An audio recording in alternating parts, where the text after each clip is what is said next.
to Seek, Go, Create. This is Tim Winders, your host, coming to you, as always, from the passenger seat of Theo, and great conversation today. And let me just go ahead and hit you with what all we're going to be probably talking about. We're going to be discussing the monetary system. We're going to be talking about Bitcoin. We're going to be talking about faith and God. And we're going to be bringing all of that together in one conversation. If that doesn't intrigue you, if that doesn't encourage you to stay on, I'm not sure that anything else will. So welcome to Seek, Go, Create. This is where we redefine success. We bring leadership, business, and ministry all together. I can guarantee you that we'll be doing that today. So let's jump in. Let's get to our guest. Today we have Jimmy Song as our guest, and this is kind of what he says he is. I'm going to ask him in a moment what he tells people he does. He's a Bitcoin developer, educator, and entrepreneur. And get this, he's the author of the book, Thank God for Bitcoin. I did just finish reading it. Great read. We're going to do a deep dive into it. Jimmy, welcome to Seek, Go, Create. Thanks for having me. It's a pleasure to be on and talking to all those people on Facebook Live and YouTube and everywhere else that you are going to post this on. Yeah, we hope it goes everywhere, because I agree this is an important topic. Before I get too far ahead of myself, though, Jimmy, we run into each other. I'm down in Austin. You're up in South Dakota where I'm at right now, or somewhere. We bump into each other. I say, man, you look really cool in your cowboy hat. And you go, wow, you live in an RV. And, you know, we chit chat and I say, Jimmy, what do you do? What do you typically tell people? Yeah, it's a hard question because I don't have, your typical job. A lot of our jobs in sort of this economy have very clear and easy to figure out labels like accountant or lawyer or doctor or something like that. I don't have one of those. And I'm sure you feel the same way when you're trying to describe what you do. I have like 8 different ways in which I make money, none of which is really dominant. And, I could tell you I'm an expert witness in, different court cases. I can tell you I'm a consultant. I can tell you I'm an author. I could tell you I lecture sometimes at universities. I could tell you that I do podcasts and newsletters and I speak at Bitcoin conferences, all of which would be true, but they don't really capture what I do. As well as maybe saying that I'm in Bitcoin. And that's about it, because that sort of makes it a lot easier for people to be like, okay, I know Bitcoin's kind of this out there thing, and therefore I can't, I can ask more questions about it. But yeah, my wife also has trouble answering that question. What does your husband do? He does something in Bitcoin, and that's, I think, about the best description. I do stuff in Bitcoin, lots of different things, from coding, like open source projects, to, writing books, to speaking on podcasts like this. Yeah, and I love the rambling nature of that response, because that's really what I perceived when I was doing a bit of research and studying you, listening to you on some podcasts. I jumped into a Clubhouse room. Gosh, it had to have been 6 months ago, 8 months ago or something. And it was, you know how Clubhouse is. It was one of these super weird conversations. You were there, a couple other people were there, and they were having this, somebody was trying to compare Bitcoin to the second coming, and all this weird stuff was happening. And I was like going, I need to meet Jimmy Song, because he talks about things and thinks about things, not necessarily in the way I do, but I don't think you take things just as they're written, as they're stated, as they're brought to us in the world we're in. But a couple of quick things to kind of get out of the way. I listened to you on a podcast, saw you somewhere, and supposedly, and for those that can't see, you got a cowboy hat on. And for those that hear your voice, that have any background in something spiritual, you at times sound like someone who's a fairly famous preacher in spiritual circles. So let's go ahead and get those elephants out of the room real quick. Is this a black hat or a white hat conversation with Seek, Go, Create and our listeners? Well, first of all, it's actually a half breed. If for those that are watching the video, I'm showing my hat. It's a hat I got at Texas Hatters down in Lockhart, Texas, but it's got a straw top and a beaver pelt sort of bottom. So it's sort of like an all-weather hat. It's considered a faux pas. to wear a straw hat after Labor Day, kind of like white pants or something like that. So you're supposed to wear a felt hat, but this is a half breed, so I do wear that. The famous Christian preacher that you are referring to is, of course, Francis Chan. I do have a remarkable resemblance to the guy. I've been told this by a lot of people, and like you might think it's racist or something that some white guy tells me that, but it's actually like lots of Asian people have told me that. In fact, one of the first people to tell me that was, at least in my industry, was when I was in Hong Kong and I was talking to a couple of ladies from LA, and they were like, "Hey, do you happen to know this Christian guy named Francis Chan?" I'm like, "Yes, you're gonna say that I look like him, right?" And I do, especially with the shaved head and everything else, if you look under my cowboy hat. So yeah, I do have some resemblance to that guy. But yeah, those are some elephants we definitely need to get out of the room. But I do wear the hat because I do live in Austin. I love the sort of like Wild West sort of era where it was a lot of people that were going out west to make a life for themselves, to take personal responsibility. And I believe that's where Bitcoin is at, and that's where we're headed. And it's a very exciting time to be in this industry, obviously. And for me as a Christian, I think this is a really good opportunity for some ministry. Yeah, I actually got a kick out of I think I read it in the book or somewhere you referenced Francis Chan. I said, yeah, that's exactly who he sounds like. My wife and I are we're actually doing an online Bible study with Francis Chan right now. So I'm sitting here listening to you and listening to him. And I do agree. It sounds a bit racist.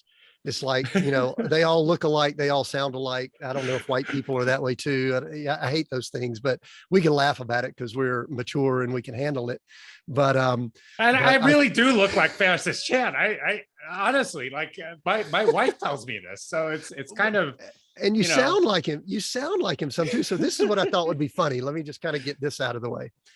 I would love to do a mashup, and here at Seek Go Create, we're willing to host this. I would love to do a mashup of Letters to the Church. Francis Chan is a guest, and Thank God for Bitcoin.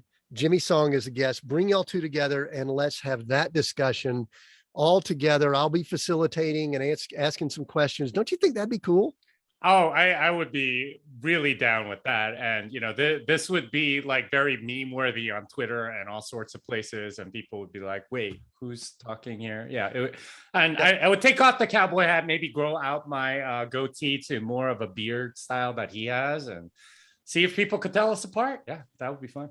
That'd be cool. Two cutting edge items too. Thank God for Bitcoin and Letters to the Church. So anyway, all right, let's get a little more serious. We don't have to get a lot serious. There is something that you use to describe yourself that you didn't bring up when I asked what you do, but I've seen the words Christian Libertarian listed out. And I just want to say that those are two words that I gravitate towards. I am one that if anyone hangs out with me long enough, I am not a fan of big government. I am not a fan of people telling me what to do. Part of that could be just a little bit of a rebel. And I am a lot of times pulling for the independent little guy. And I go back and study scripture, and I see that there was a group 2,000 years ago that's kind of the way they were. Maybe I'm fantasizing that I'm in that group, but tell us more about what a Christian libertarian is, because I think that may set the tone for our conversation. Yeah, great question. So Christian libertarian is, it's kind of a political label, I suppose, because libertarianism obviously has a particular sort of reputation in the political sphere.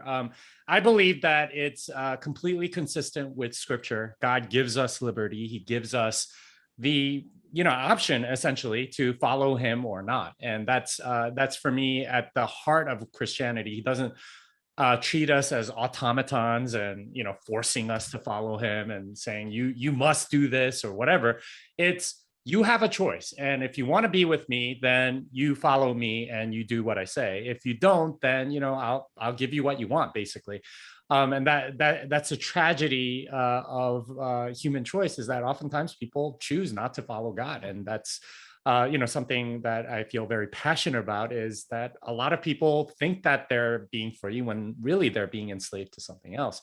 So libertarianism, I think, as a philosophy, is really about individual freedom and securing those freedoms. It has its basis in natural law. This idea that God gives us these particular rights, right? Like property rights, the right to life, liberty, and property, and the pursuit of happiness, and all those great things. And the idea that government shouldn't take away what God gives us, and that's ultimately at the core of what what I see as Christian libertarian philosophy embodies, is this idea that you have no right to go take away rights that God gave us. There are sort of like restrictions around that. Obviously, if you're going and taking somebody else's life, then you need to be punished for that because you violated their rights, and there needs to be some authority in order to make that happen, and so on.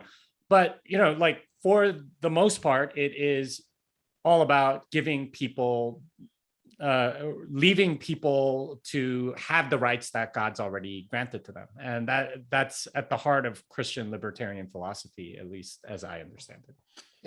All right, so here I'm gonna hit you with a lot of different things. Here's the challenge.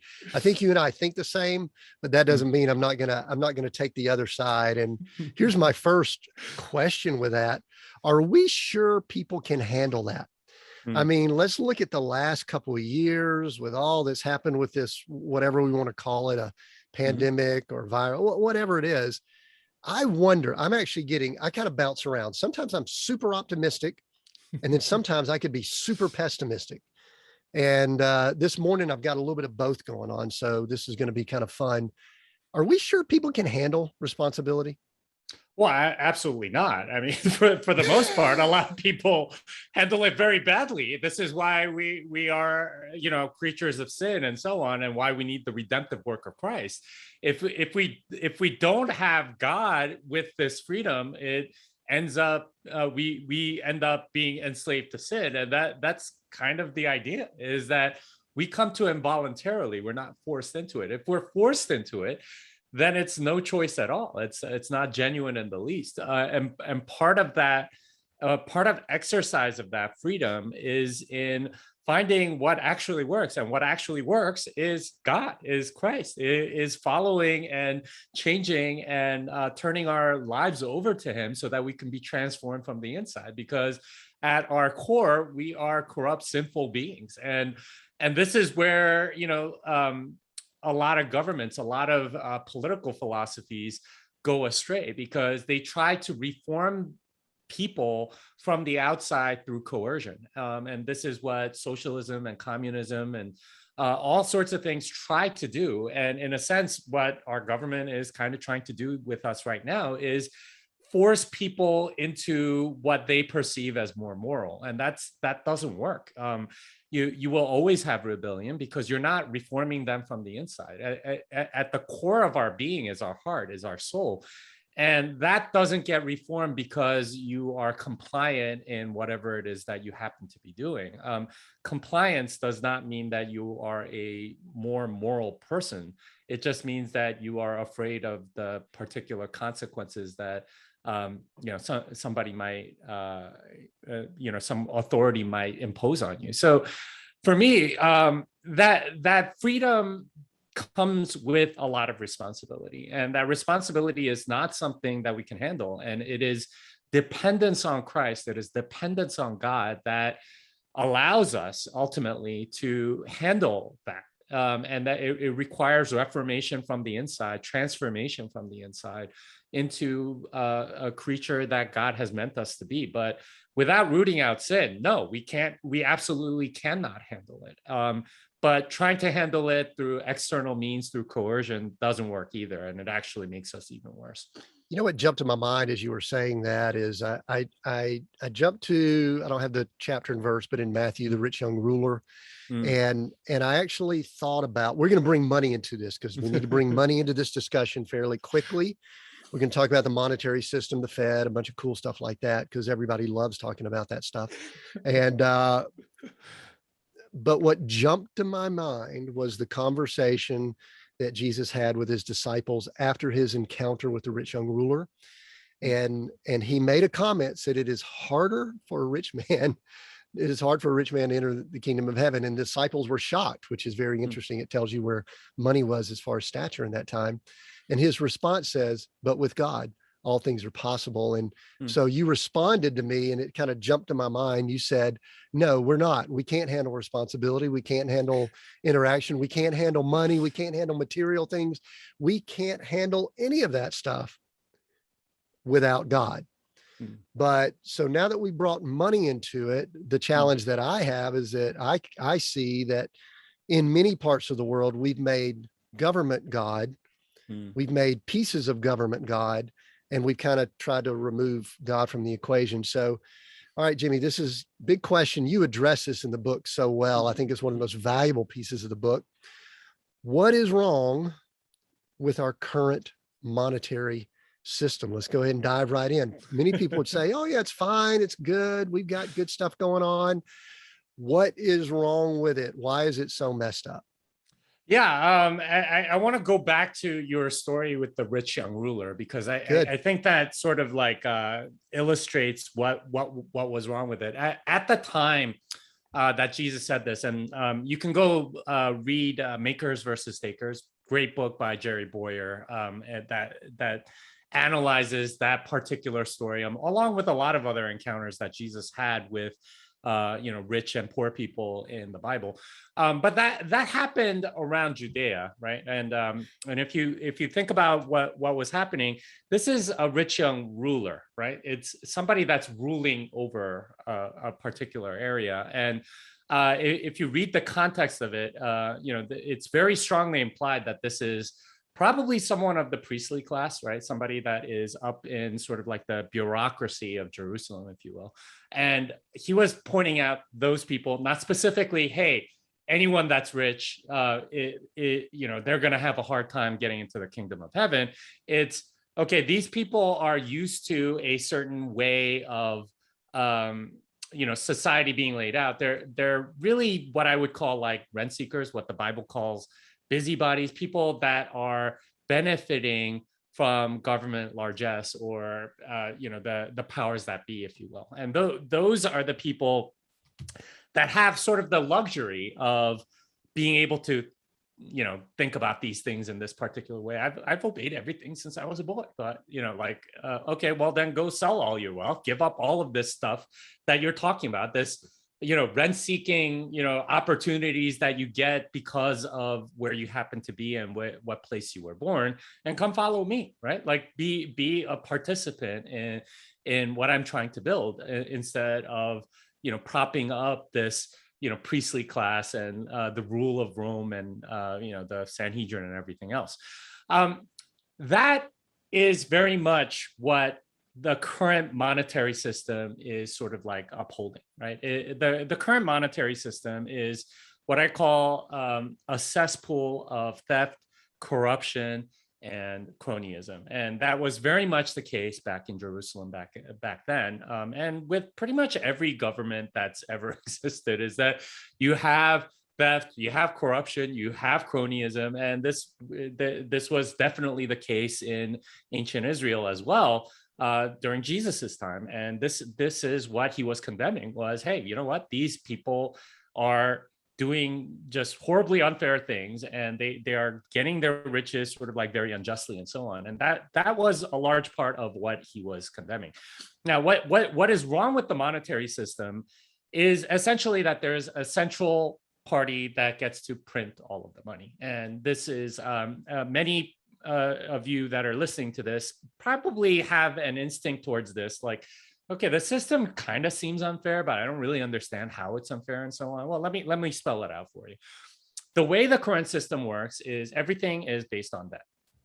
That means that new money comes into existence through debt. So for example, at the federal government level, you have a budget of 6 trillion, your tax revenues are 4 trillion.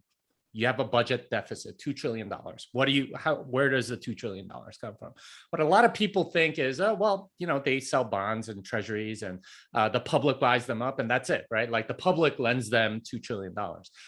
I can tell you as an investor, there's not that many people that are willing to give up like their money for a 1.5% interest rate over 10 years, right? Like that's just way too low of a return that these treasury bonds are paying in order to get, a 1.5% return. That doesn't make any sense. Like they would much rather invest in real estate or the stock market or something like that, where you're going to get 5, 6, 7, 8% per year.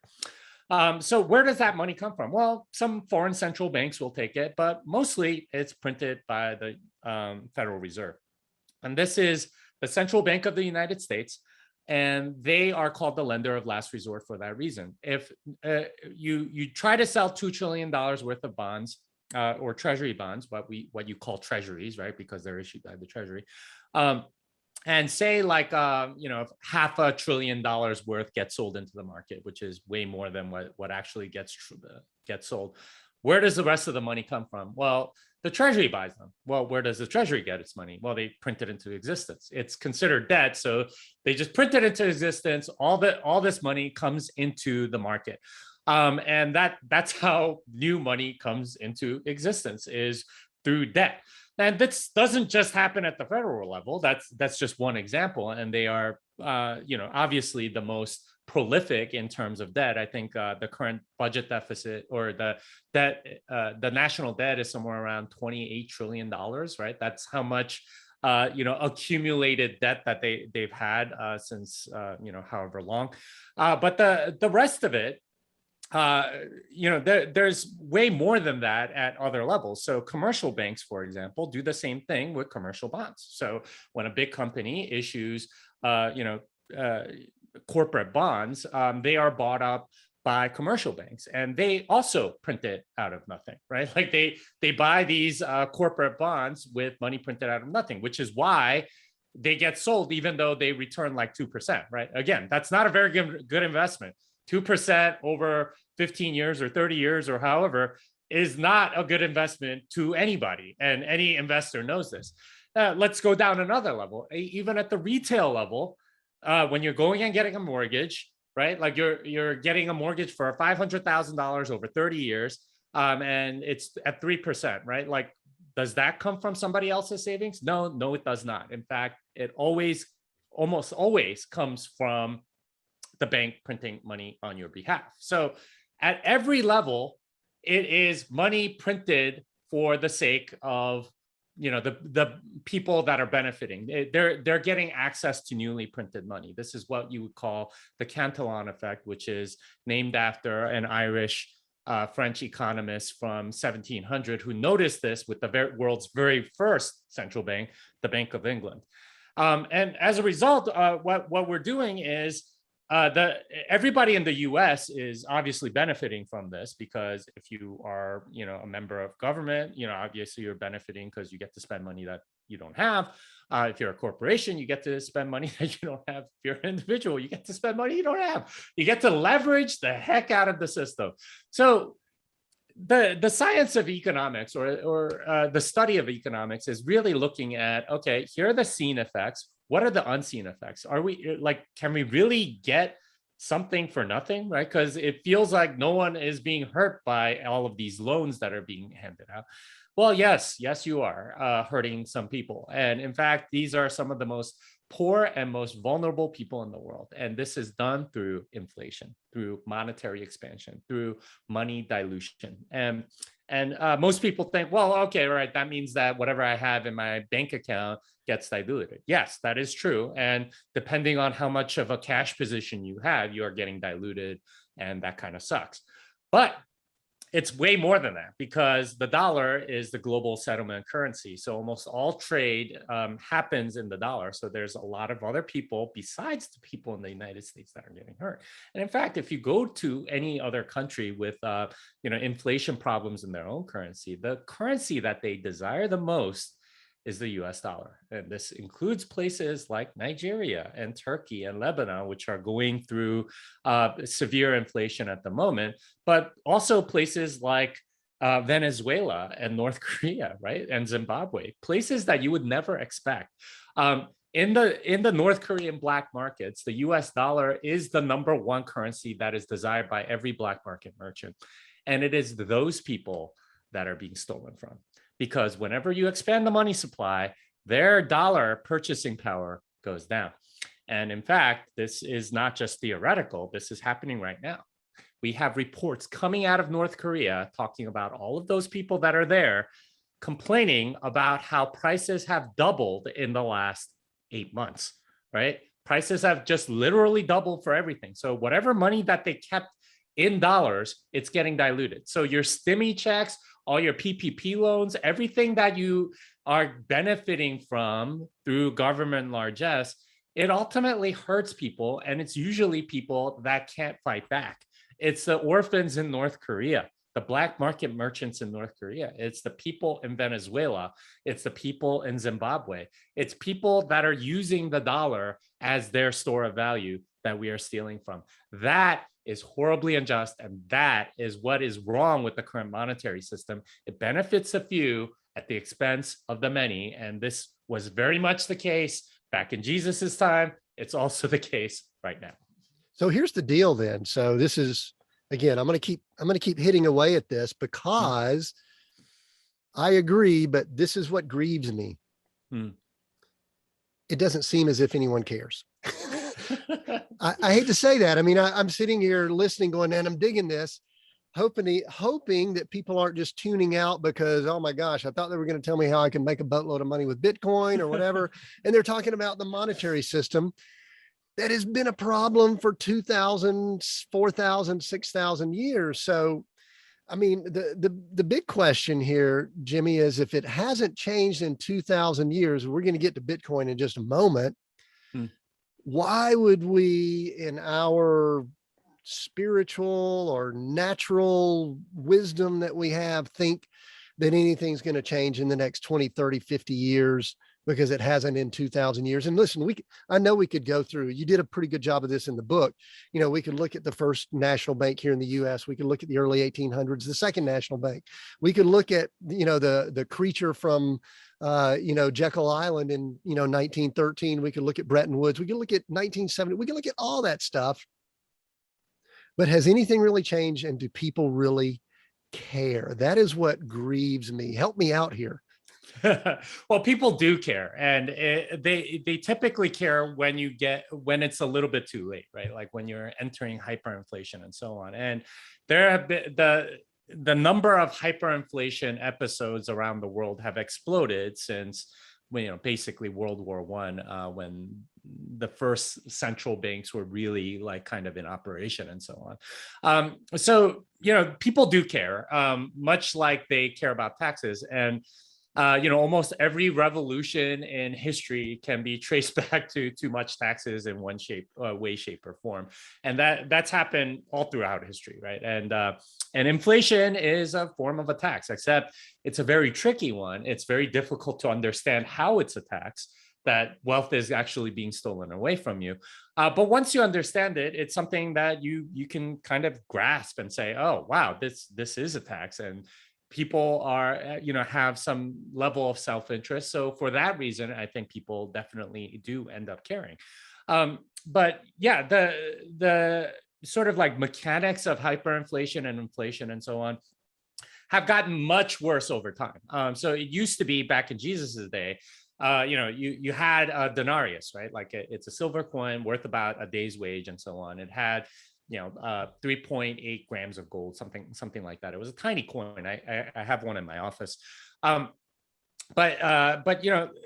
over time, as Roman emperors wanted to dilute the currency and manipulate the monetary supply, they diluted the denarius. And a couple hundred years after Jesus, by the reign of Claudius II, who was emperor for a very short time, like a couple of years or something like that, like it basically had no silver at all. And you couldn't like, people stopped taking it. They started going to harder money and so on. It took like 200 years for things to dilute that much.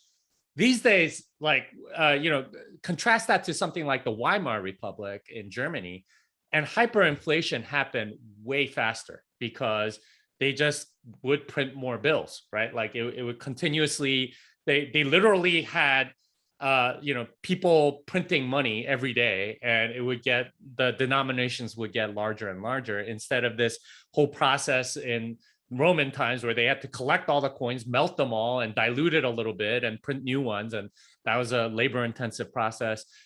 Even printing money in the Weimar Republic was a labor intensive process.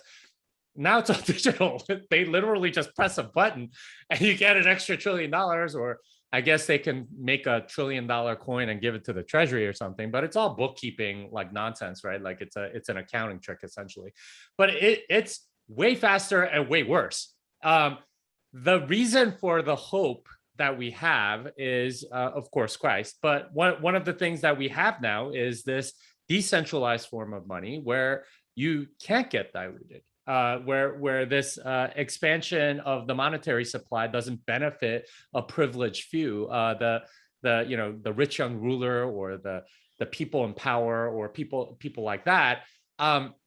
Instead, you can have sovereignty over your own money, and that's where it gets really exciting, because you can opt out of the system without like being subject to this horrible injustice that is the fiat monetary system, which hurts people all around the world.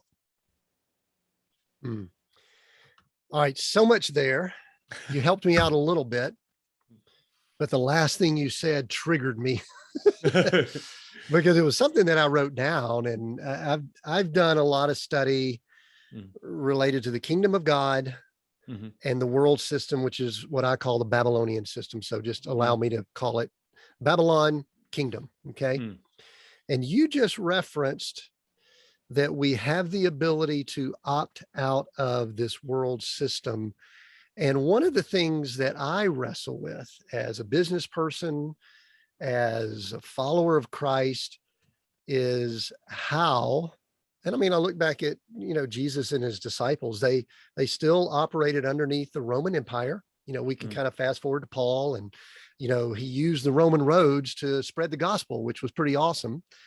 And so I, in my head, try to marry and bring together that Babylon world system and the kingdom of God. And you just said that we could opt out of the system. And I believe one of the underlying ways we could do that is, let's thank God for Bitcoin, the decentralized currency. And also tell us more about that. And I may want to circle back, because there's a lot that's going on here that we need to define, like rent seekers and, self-sovereignty, some words that might make some of our Christ followers nervous when we start using words like sovereignty. They kind of get weird with some of that. But Jimmy, help me out here. Opting out of the system, is that really possible? Because a lot of people are they got one leg in and they want to have a leg out, but they can't. Yeah, so you can opt out of the current monetary system. Again, it is a cesspool of theft, corruption, and cronyism, much in the same way that the priestly class in Jerusalem were very much in that realm. So the way you opt out is by not using the money, right? The money that is used in the current system is used as a means of control. So, if you look at a lot of government legislation, for example, they have a financial component to them. They basically say, okay, if you are a money transmitter and you do these things and you don't check for these things, then we're going to punish you, the money transmitter, instead of the actual person that did the evil deed, or something to that effect. It's a way to control everything so that you sort of lock down particular behaviors.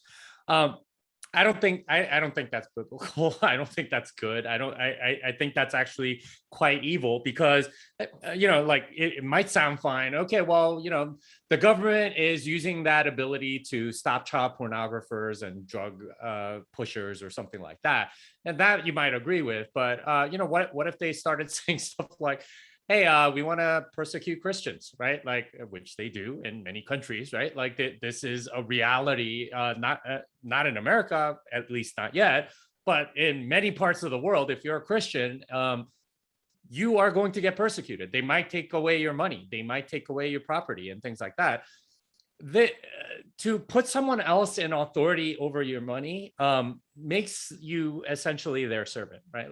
Debtor is servant to the lender. All money is debt in a fiat monetary system. So you end up being enslaved to whoever has that debt, and this is often the banks, and they are controlled by the government and so on. So being able to opt out is an important feature, not just for this ability to sort of like not be subject to the government, but because it gives you personal freedom. It means that you can use the money in a way you find moral and just and right, instead of whatever the government finds moral and just and right. And we've seen this all over the world. Like, I work with Alex Gladstein of the Human Rights Foundation. He's the chief strategy officer, and we wrote another book called the Little Bitcoin Book. And this is something that we highlighted all over the world is, as soon as you have a human rights organization that's pissing off some government, the first thing that the government does is they shut down the bank accounts, right? Like they're like, okay, well, you want, the right to vote or something.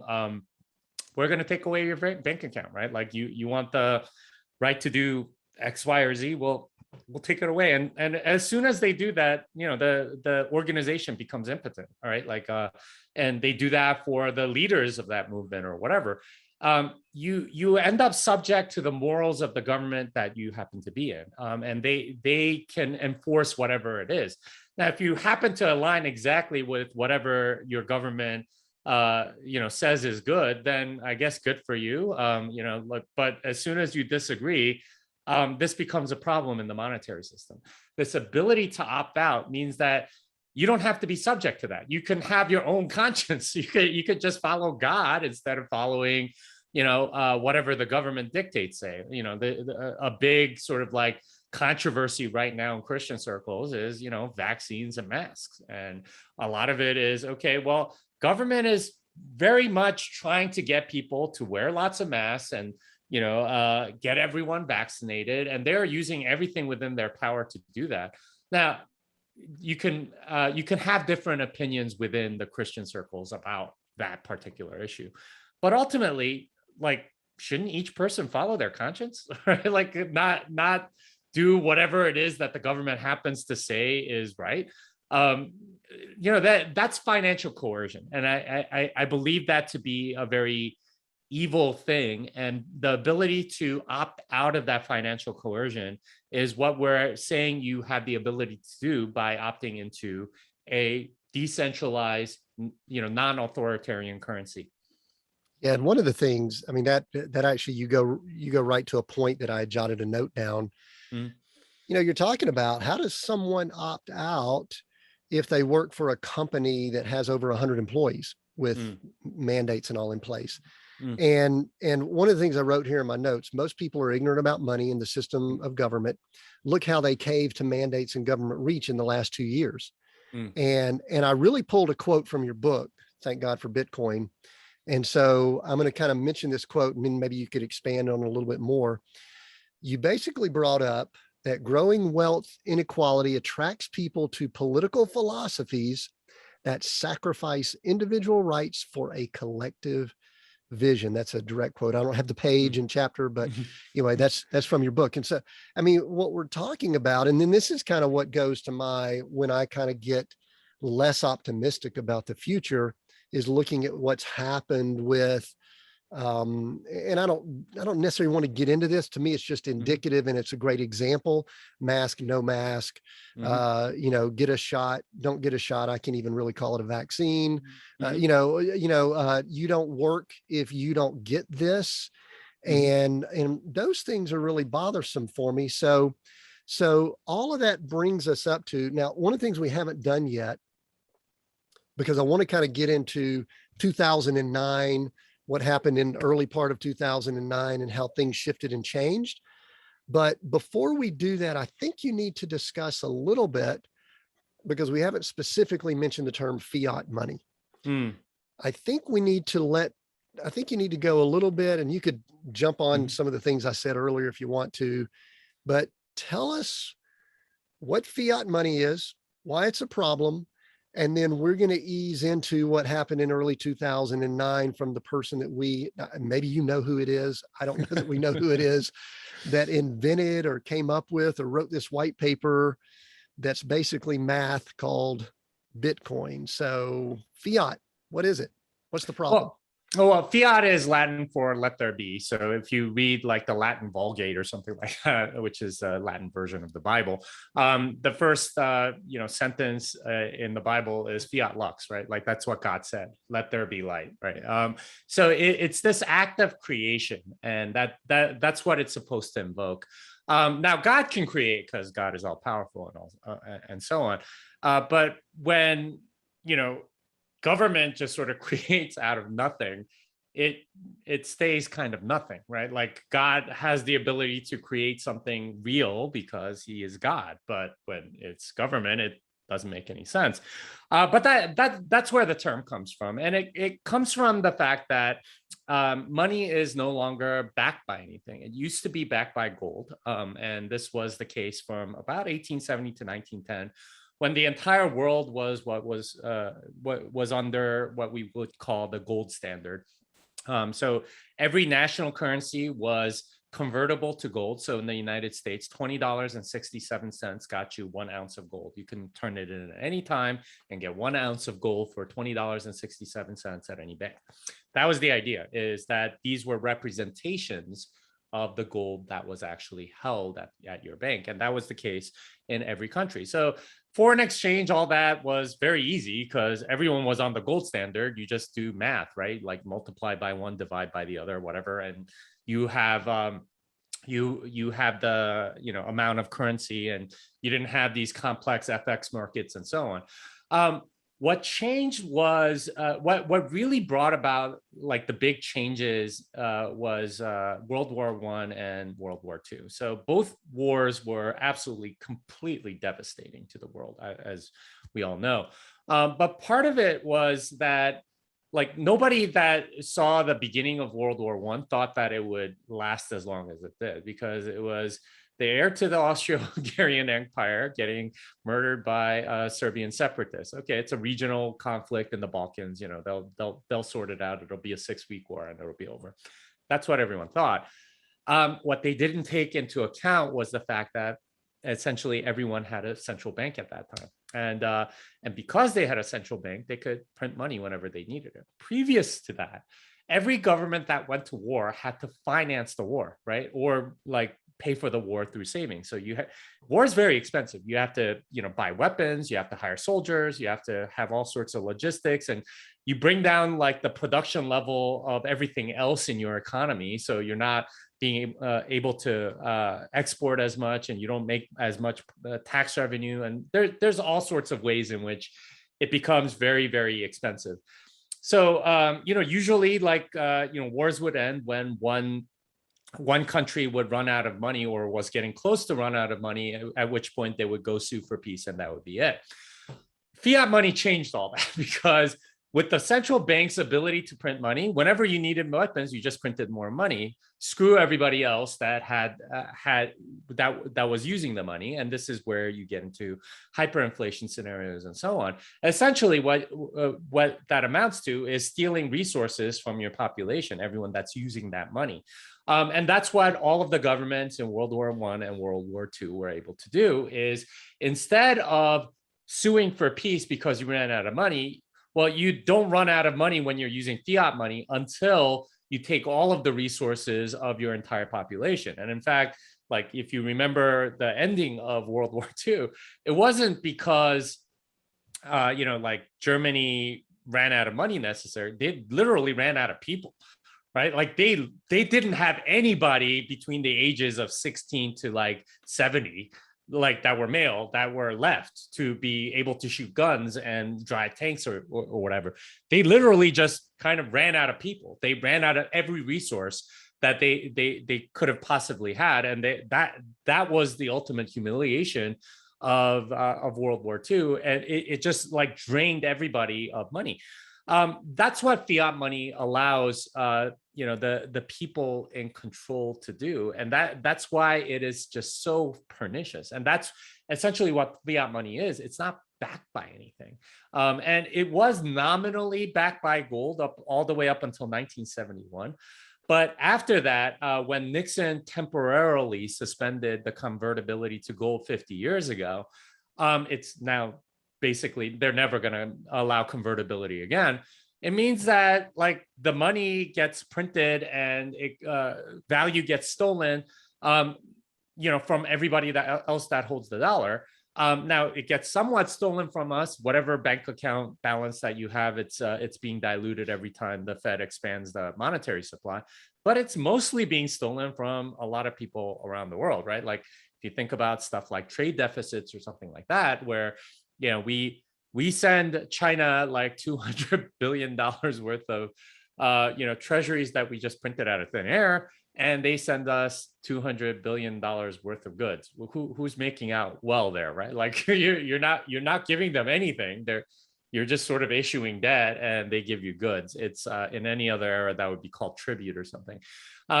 So ultimately, what fiat money is money created out of nothing that allows the resource control of everybody that's using that currency. And we have the ability to opt out by opting out of the fiat monetary system.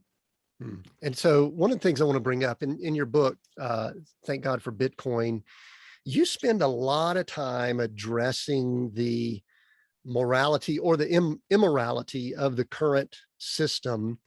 And I do want to say this is something I think is very important for people listening in. You bring in a ton of scripture into this book. And I want to tell you, Jimmy, I've got a background, got some Bible training, studied the word for a long time. I'm still a business guy, but I sometimes get uncomfortable when people bring scripture into business books, not because I don't think they go together, but I think what some people do is they bring it in to make their point. So I'm early on reading this book and I see a scripture and I'm looking at it as a fine-tooth comb going, okay, I gotta check Jimmy here to make sure that he's not misusing some scripture, because we know some of our brothers and sisters do that. I want to tell you that everything that I saw was dead on, right in line with what the points were bringing out. So it seems to me like the Holy Spirit might have been helping you write this book with some other people. I know it was a group effort, but all of that was really cool. And I think you make a great case of the immorality of the system. Let's don't go into a lot more there. I think we could really do that, but I want some hope. I want some encouragement. I want to give some people listening some action steps if possible. In 2009, something happened that in the book you say, thank God for what happened. And so did God give us Bitcoin? Well, God gives us everything. So in that sense, I think you can say God gave us Bitcoin, just like God gave us the internet and cell phones and everything else. The thing that led to sort of that genesis, right? Like literally the first block of the Bitcoin blockchain is called the Genesis block, sort of like a little bit of a biblical reference there. We don't know who Satoshi is, but we do know that Satoshi Nakamoto, the inventor of Bitcoin, was part of the cypherpunk mailing list. And if you don't know about the cypherpunks, it goes all the way back to like 1992. This was in the very early days of the internet, and it was a mailing list.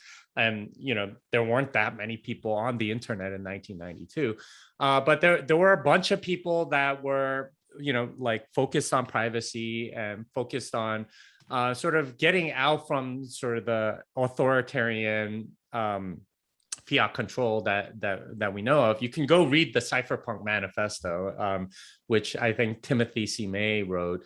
back in 1993, and just sort of get a flavor for what they were trying to achieve. But basically, what they were trying to achieve was privacy, right? They thought that privacy was a right, not like a nice to have, and this idea of a money that's outside the current system, that's digital, that's private, and so on. And there were many sort of like little predecessors to Bitcoin. There was something called Chaumian Cash that was sparked by the discovery of public key cryptography back in 1976. Chaumian Cash came along in like 1982 in a paper. David Chaum actually ended up doing a company during the dot-com boom that allowed for something like that, which was a very private form of monetary transfer. Unfortunately, credit cards took over, so his company went bankrupt. It was called DigiCash, but there was also something called B Money that another researcher named Wade Dye, another cypherpunk that was trying to come up with, and that came up with this idea of a distributed ledger. There was also something called proof of work, which was pioneered by Adam Back. And all that was sort of like, these were all predecessors and bits and pieces that were available. And proof of work paper, I think, was written in 2004. 2008, we have some evidence that Satoshi Nakamoto worked on it for a few years. So probably like 2006, 2007, Satoshi Nakamoto came up with, okay, let's combine all of these things and we can finally have decentralized money. And that's what was released to the world in 2009. And it was a very fortuitous time because, of course, like a few months before that, we had the TARP bailouts and what people around the world called the Great Financial Crisis. It was a significant economic event, and at least for me, it was like the first moment I realized, okay, wait, where's this money coming from? Because it's literally like $700 billion, which sounds quaint now, right? Like 700 billion, that's nothing. But back then, that was just such a shocking number, because every number before that, like, was much less than 700 billion, right? Like I lived in Boston at the time, and I remember like the Big Dig, and that like just seeming like an insane number. The Big Dig was this infrastructure project in Boston, if you live there, and it was like the price tag was 2 billion, and they were saying, oh, you know what, like it ended up costing 20 billion. I was like, $20 billion, that's like an insane amount of money. Of course, 20 billion sounds completely like reasonable now, right? Like that's like, okay, that's nothing. But like 2008, that TARP bailout, the Great Financial Crisis, all of the quantitative easing, which and of course the Iraq War, which ran into the trillions of dollars, like all of that sort of like preceded the Bitcoin. And when it was released in the Genesis block is the headline for the Times newspaper in London, January 3rd, 2009, Chancellor on the brink of second bailouts, something to that effect. So it really was sort of like a response to this sort of excessively controlling, very like unfair system of fiat money, and that ultimately led to it becoming much more popular, particularly in 2011 after WikiLeaks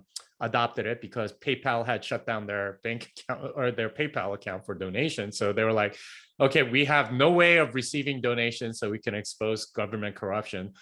So they were one of the first ones that put Bitcoin on the map. And you can kind of get an idea of why Bitcoin was significant just through that, because they were able to receive donations to expose sort of government corruption and kind of craziness that was going on very early on, because no other financial services provider would give them the time of day, because the government was putting pressure on everybody to not service them.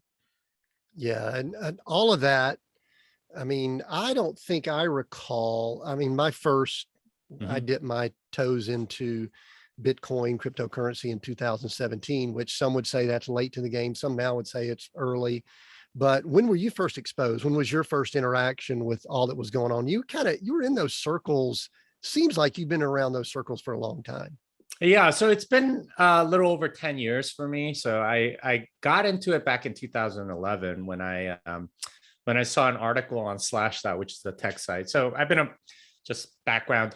I've been a programmer all my life, and I've been working I'd been working at that point. It was a lot easier back then to say what I was, right? Because I'm a programmer, I'm a coder.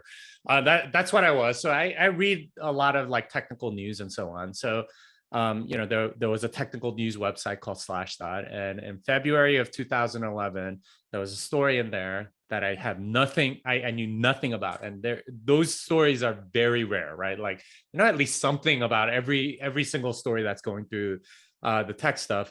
So I paid attention to it, and the title of the story it was "Bitcoin has reached dollar parity," and I was like, what does that mean? How can something reach dollar parity? I couldn't even grok that sentence or like parse that sentence, right? Like what is this thing? So I looked into it, found out it's a currency, and dollar parity meant that it had finally reached $1. And I was like, okay. So I started investigating it and learning about it, and that's how I got into it. And that sort of started me down the path of open source contribution to Bitcoin stuff, teaching other developers about Bitcoin and like writing books about Bitcoin. My first book, by the way, is a complete programmer's book, and it's by O'Reilly. It's called Programming Bitcoin, and it's really for programmers. The other two books I've written are much more to a general audience. But that's where I learned about it, and those are the circles that I've sort of traveled in. So let's fast forward a little bit. I'm kind of trying to watch our time. I think we may have a hard stop here in just a few minutes, which is unfortunate because I would love to kind of keep plowing into this.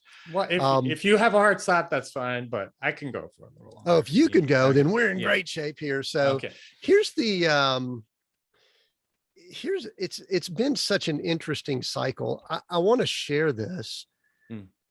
In that I was spending a lot of quiet time. I was actually in a Bible school in the mountains of Colorado in 2016, 17, and just kind of looking out at the landscape of what's going on in the world. I don't know that, I mean, I actually did have a lot of understanding about monetary policies that you brought up, we discussed here. Didn't have a lot of the under the hood of what was going on with, with Bitcoin and things like that. But, I could see some things, and I literally felt as if the Lord said, I need you to understand a little bit more about this. And the only way you can do that is to participate. And so I went through the process, and I'm an engineer from Georgia Tech. I should know how to do some of this stuff. It was not easy to just go, get me some Bitcoin.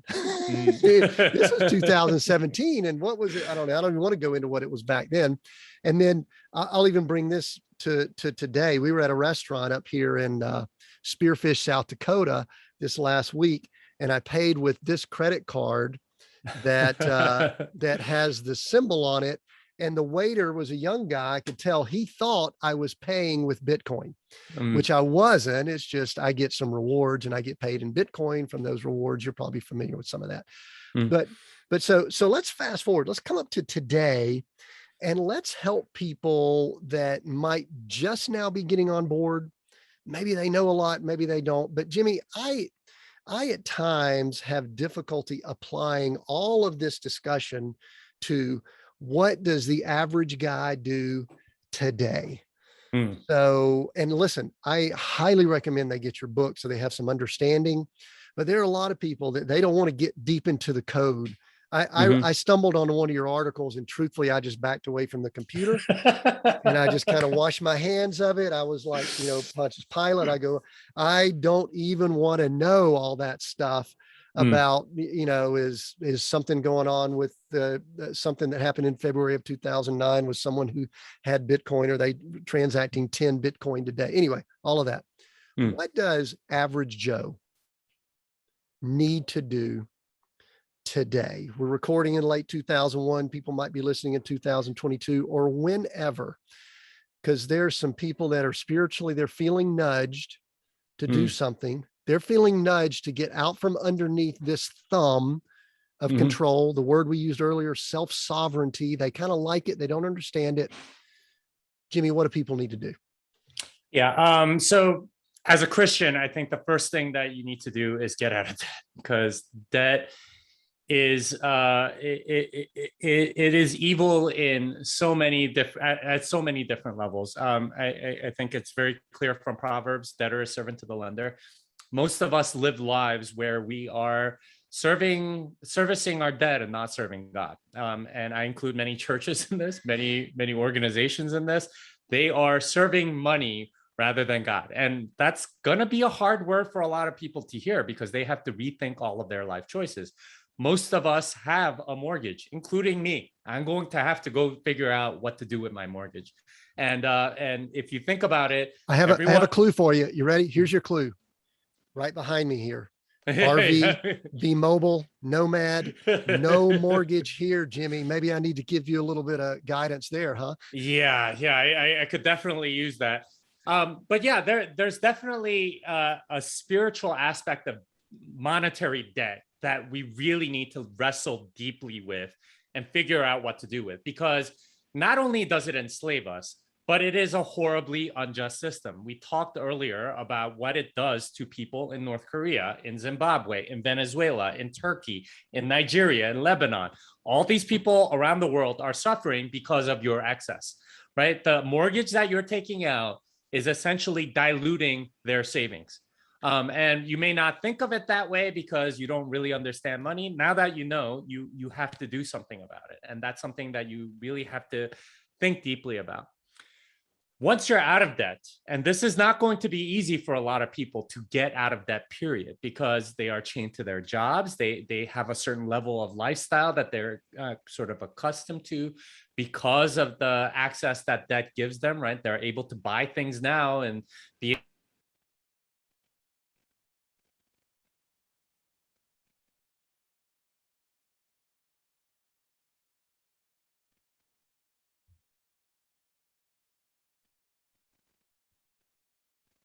as you sow so you can get what you want later. And any parent can tell you this is much better for a child's character to make them save up to get the toy that they want than to like sort of give them the toy and make them do stuff later. That's not how character is built. This is not how God designed the world. So sowing and reaping, that means you can save. And we have a great savings technology in Bitcoin. So so my recommendation would be get out of debt, right? Financially, this affects so many more things than you think. We are enslaved to our debt. I still remember like my college fellowship. There were all these people on fire for God. They were saying, I'm going to be a missionary. I'm going to go into ministry. I'm going to go do this. I'm going to go do that. And I look back and see what happened to all those people. They ended up getting some sort of job. They're stuck to it. They get a mortgage. They have a car payment. They end up essentially being enslaved to that debt.